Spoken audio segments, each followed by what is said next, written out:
And so track, my mom ran track in college. And so track was the only thing that really came like natural to me. Um, and then wrestling, it was a funny story. I actually thought it was like back then it was WWF.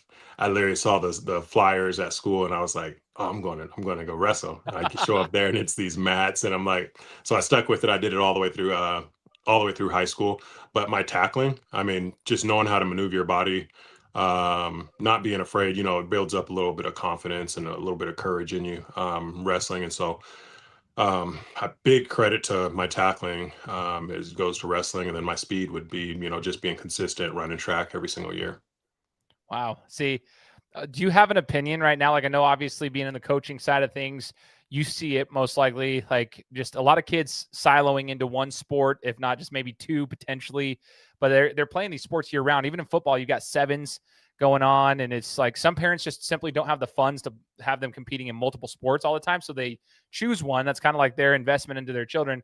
And it's cool because a lot of those kids end up going places. But I don't know. I would just like to hear your thoughts, having been there at a high level in your sport, but also coaching it now and trying to help develop these young kids. Do you see the same issue of siloing into one sport at a younger age? And do you see that what's your opinion on it, I guess, good or bad?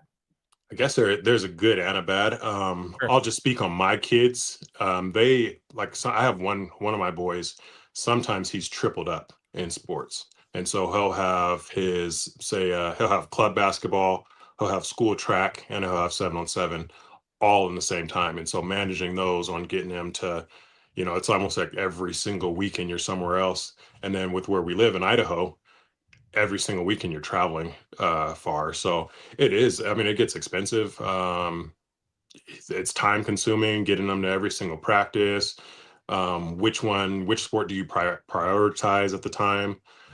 Just little different things like that.